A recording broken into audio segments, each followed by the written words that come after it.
சமுதாய இளைஞர்கள் நல்லா இருக்கணும், நல்லா வரணும். ஏன்னா இன்னைக்கு பார்த்தா குடிப்பழக்கம் ஒரு காலகட்டத்தில் மது அருந்துகின்ற வயசு 28 வயதாக இருந்தது.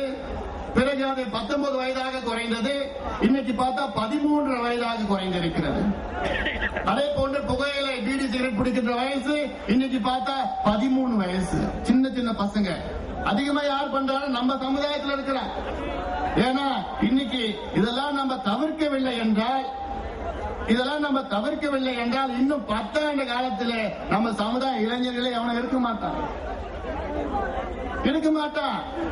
அது அவங்க ஆதங்கம். அதோடைய ஆதங்கத்தால்தான் ஐயாவும் நாங்களும் தொடர்ந்து சொல்லிட்டு வரோம், பிடிக்காதீங்க, சிகரெட்டை பிடிக்காதீங்கன்னு சொல்லிட்டு வரோம்.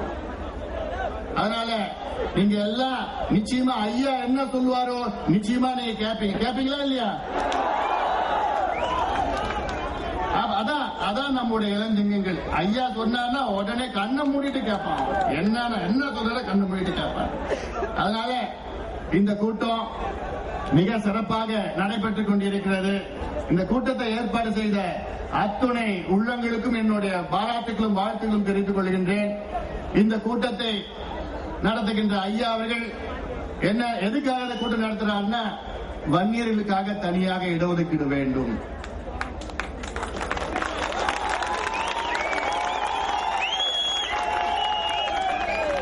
இதற்காக எத்தனை போராட்டங்கள் வேண்டாலும் செய்ய தயாராக இருக்கின்றோம். தயாரா போராட்டத்துக்கு? நம்ம போராட்டம்னா அல்வா சாப்பிடுற மாதிரி.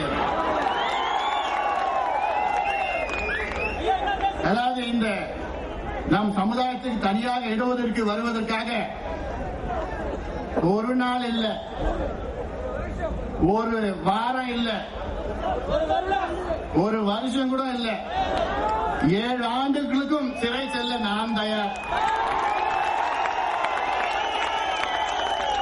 போராடி 7 ஆண்டுகளுக்கு சிறை செல்ல நான் தயார். நீங்க தயாரா? அவ்வளவுதான். நீங்க தயார், நாங்க தயார்னா அவ்வளவுதான். யாரும் இந்த நாடு தாங்க. அதனால நம்ம போராடுறதுக்கு முன்பாக அரசாங்கம் நிச்சயமா நமக்கு கொடுத்துடும்.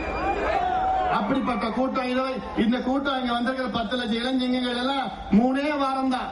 இந்த பெண்ணாகரம் தேர்தல் முடிச்சு 3 வாரத்துக்கு முன்பு ஐயா சொன்னாரு, இந்த சித்ரா பௌர்ணமியில கூட்டம் நடத்தணும். 3 வாரத்துக்கே இந்த 10 லட்சம் பேர்னா, இன்னும் ஐயா எங்களுக்கு இன்னும் 1 மாசம் கொடுத்திருந்தீங்கன்னா இங்க 25 லட்சம் 30 லட்சம் இளைஞர்கள் இந்த நாடு தாங்க, இந்த மண்ணு தாங்க. அப்படிப்பட்ட இந்த கூட்டம் இங்கே வருகை தந்திருக்கின்ற கூட்டத்தை பார்த்து மகிழ்ச்சியாக இருக்கிறது.